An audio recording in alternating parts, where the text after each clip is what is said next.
સ્વાગત છે। અયોધ્યા શ્રી રામ મંદિર માટે અમદાવાદના ડબકર સમાજે તૈયાર કરેલા 500 કિલોના વિશાળ નગારા પર શ્રી હરિકૃષ્ણ મહારાજને બિરાજમાન કરી પુષ્પ કંકુ અને અક્ષતથી પૂજન કરતા શ્રી સ્વામિનારાયણ ગાદી સંસ્થાનના પૂજનીય સંતો।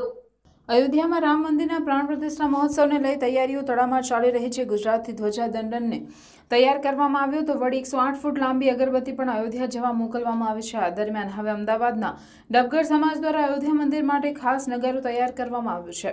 આ વિશેષ નગારું 56 ઇંચ ઊંચું તૈયાર કર્યું છે, જ્યારે તેનું વજન 25 મણ છે। આ નગારાને અયોધ્યા રામ મંદિર મહોત્સવ માટે મોકલવામાં આવનાર છે। 22 જાન્યુઆરીએ અયોધ્યામાં રામ મંદિરનો પ્રાણ પ્રતિષ્ઠા મહોત્સવ યોજાશે। વર્ષોથી જે ઘડીની રાહ ભક્તો જોઈ રહ્યા હતા તે રામ મંદિર બનીને તૈયાર છે, ત્યારે રામ મંદિર પ્રાંગણમાં રાખવા માટે અમદાવાદમાં વિશાળકાય નગારું તૈયાર કરાયું છે। ડબગર સમાજે તૈયાર કરેલ નગારાને 14 જાન્યુઆરીએ અયોધ્યા લઈ જવામાં આવશે। અયોધ્યામાં મંદિર બનીને તૈયાર છે, ત્યારે ભગવાન શ્રી રામના મંદિરમાં ડબગર સમાજ દ્વારા તૈયાર કરાયેલ નગારું શોભાદે વિચાર સાથે અમદાવાદમાં ડબગર સમાજે મહાકાય નગારું તૈયાર કર્યું છે। 500 કિલોનું આ નગારું 56 ઇંચ ઊંચું છે, જેને 20 કારીગરોએ 3 મહિનાની મહેનતથી 8 લાખ રૂપિયાના ખર્ચે તૈયાર કર્યું છે। દરેક સમાજ રામ મંદિરમાં પોતાના વતી કંઈ ને કંઈ ભેટ આપી રહ્યા છે, ત્યારે ડબગર સમાજના પ્રતિક સમાન નગારું પણ રામ મંદિરમાં શોભા દે એવી સમાજની ઈચ્છા છે। વર્ષો સુધી નગારાને કંઈ પણ ના થાય એવી એની બનાવટ હોવાનો દાવો ડબગર સમાજ દ્વારા કરવામાં આવી રહ્યો છે। મણિનગર શ્રી સ્વામિનારાયણ ગાદી સંસ્થાનના પૂજનીય સંતો મહાત્માઓએ અમદાવાદ ડબગર સમાજની વિનંતી સ્વીકારી જે વિશાળ નગારું તૈયાર કર્યું છે એ ભોગીલાલ મગનલાલ એન્ડ સેશન્સની દુકાને પધાર્યા હતા।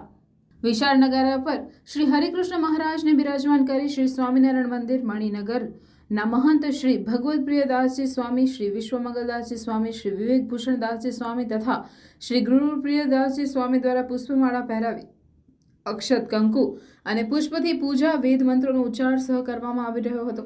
અખિલ ભારતીય ડબગર સમાજ વતીથી મહાનગર અમદાવાદમાં દરિયાપુર 4 રસ્તા આવેલ ભોગીલાલ મગનલાલ એન્ડ સન્સ દિનેશ કુમાર, કલ્પેશ કુમાર અને મિતેશ કુમાર, તેમાંથી દિનેશ કુમારે જણાવ્યું હતું કે મણિનગર શ્રી સ્વામિનારાયણ ગાદી સંસ્થાનના પૂજનીય સંતો શ્રી હરિકૃષ્ણ મહારાજ સહ અહીં પધારી અમારી સેવાને બિરદાવી એ બદલ અમે તેઓશ્રીના ખૂબ ખૂબ આભારી છીએ।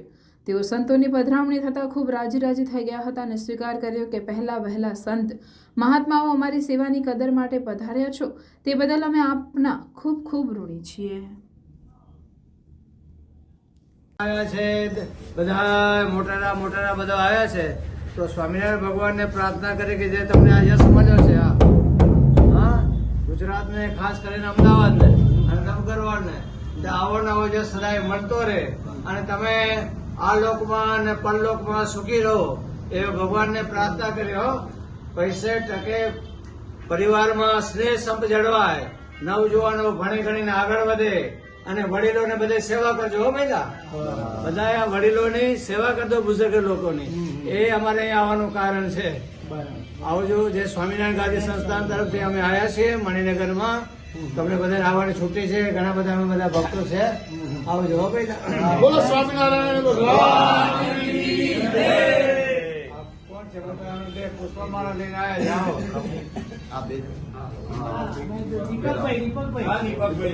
મંદિર બને તો એની અંદર નગારું તો કોઈ હાલશે જ નહીં, અમને એવી આશા હતી।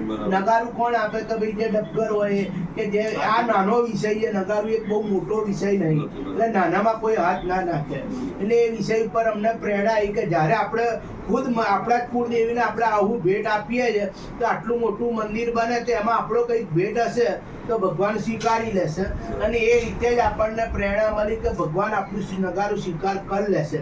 અને જ્યારે અમે ટ્રસ્ટીને મળ્યા તે અમને 5 મિનિટની જગ્યાએ અડધો કલાકનો ટાઈમ આપ્યો ચંપતરાયજીએ કે ભાઈ તમે હવે જો નગારું મૂકવા જ માંગો છો તો હું કહું એ રીતનું તમે નગારું બનાવો કે જેથી આખું વાતાવરણ ધર્મપ્રિય બને અને લોકો ધર્મ અને આરતીની જોડે જોડાય। આમ તો ઇલેક્ટ્રિક બી બને, પણ એમને હાથથી વગાડવાનું નગારું બનાવ્યું કે ભાઈ ઇલેક્ટ્રિક તો કદાચ 1-2 વર્ષ પછી મોટર બગડી જાય તો તકલીફ પડે, એના કરતાં કે તમે હાથથી વગાડવાનું બનાવો ને તો વર્ષો સુધી ચાલે।